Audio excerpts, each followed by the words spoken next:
Baik, bismillahirrahmanirrahim. Assalamualaikum warahmatullahi wabarakatuh. Apa kabar anak-anakku sekalian? Hari ini kita akan memulai mata pelajaran ekonomi bisnis di kompetensi dasar pertama, yaitu tentang ekonomi klasik dan ekonomi modern dalam masalah-masalahnya. Baik, sebelumnya perkenalkan nama Bapak ini Helmi Oleh Rahman. Nah, dalam di kelas 10 saya mengajar ekonomi bisnis. Semudah-mudahan kita bisa menyelesaikan mata pelajaran ini sampai selesai. Nah, materi hari ini ya ini bisa dilihat pada layar kalian. Di situ ada uh, PowerPoint ya. Nah, di sini mengevaluasi masalah-masalah ekonomi. Nah, yang pertama itu masalah ekonomi klasik. Nah, ekonomi klasik ya. Jadi sebelumnya masalah ekonomi klasik yaitu didasarkan pada kebutuhan manusia. Apa sih kebutuhan manusia? Kebutuhan manusia adalah sesuatu yang perlu dipenuhi agar manusia dapat hidup layak. Ya, inti masalah ekonomi klasik adalah kesenjangan antara kebutuhan manusia yang tidak terbatas dihadapkan dengan alat pemuas yang tak terbatas. Nah, yang terbatas maksudnya. Mohon maaf. Jadi masalah ekonomi klasik yakni banyaknya kebutuhan di apa namanya pada suatu kelompok masyarakat atau manusia, tetapi alat pemuas kebutuhannya terbatas.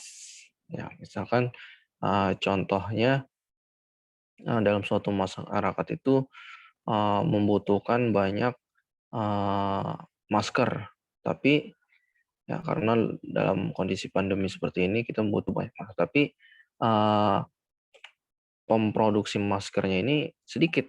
Nah, itu menjadi masalah dalam teori ekonomi klasik. Kemudian, nah di sini ada rangkuman tentang kebutuhan. Kebutuhan segala sesuatu yang kita perlukan untuk menjaga kelangsungan hidup dan uh, mencapai kesenjangan hidup. Oke, oke.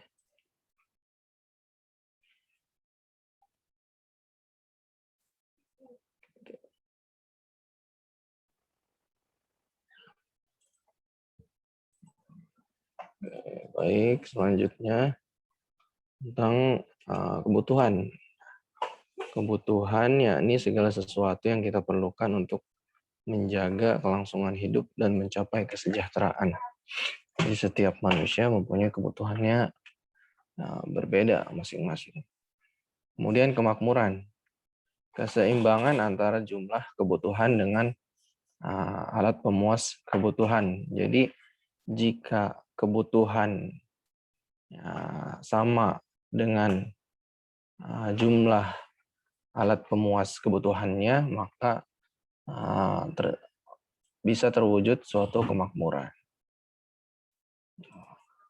Kemudian selanjutnya, faktor yang mempengaruhi jumlah kebutuhan manusia. Dan dalam hal ini ada faktor intern atau faktor yang terdapat dari manusia itu sendiri, yaitu tentang yang pertama profesi atau pekerjaan, kemudian dua jenis kelamin, yang ketiga usia, yang keempat tingkat pendidikan, lima perasaan tidak puas. Nah, ini kebutuhan yang muncul dari diri manusia tersebut. Kemudian ada faktor ekstern atau faktor luar yang mempengaruhi manusia itu berkebutuhan, yaitu yang pertama keadaan alam, kedua agama kepercayaan, ketiga adat istiadat, keempat lingkungan tempat tinggal, yang kelima perkembangan zaman dan teknologi. Itu faktor luar yang dapat mempengaruhi manusia itu berkebutuhan. Dalam kelima contoh ini, contohnya itu misalnya perkembangan zaman dan teknologi. Yang manusia selayaknya untuk berkomunikasi dasarnya itu minimal bisa apa namanya, berinteraksi dengan kata langsung terhadap, lawan bicaranya. Adapun perkembangan zaman ini memfasilitasi kebutuhan itu, kebutuhan komunikasi itu. Apalagi, sekarang teknologi bisa, memfasilitasi kebutuhan komunikasi jarak jauh. Nah, itu salah satu contoh faktor kebutuhan manusia dari luar. Selanjutnya, penggolongan kebutuhan manusia menurut tingkat kepentingan dan intensitasnya. Ya, yang pertama, ya, jadi kebutuhan itu bisa digolongkan dari tiga. Oke.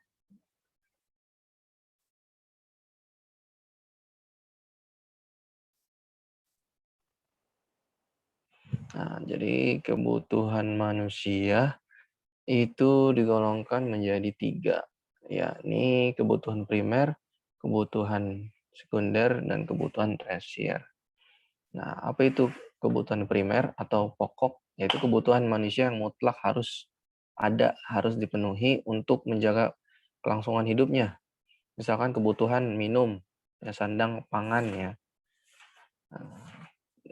dan rumah untuk dia tinggal. Itu kebutuhan pokok yang harus ada terlebih dahulu atau hal utama dalam kebutuhan manusia yang harus ada pada dirinya.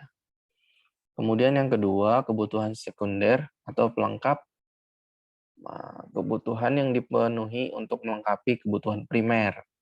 Karena kebutuhan ini bersifat melengkapi kebutuhan manusia, misalnya kebutuhan akan alat-alat rumah tangga, alat-alat sekolah, kendaraan, dan lain sebagainya.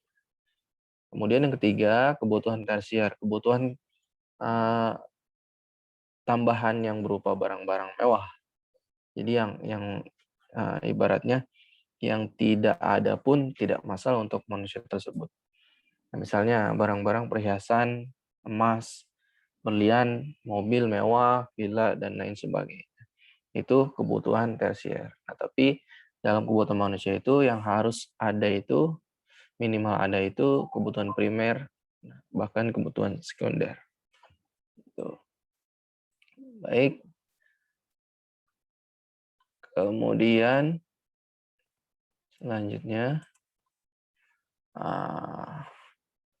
jadi cukup untuk sampai situ aja untuk pengenalan awal tentang ekonomi bisnis.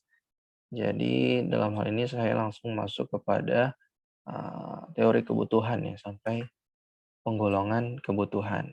Baik, semoga dapat dipahami dengan baik.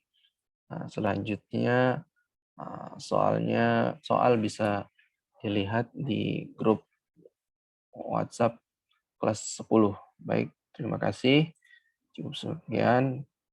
Assalamualaikum warahmatullahi wabarakatuh.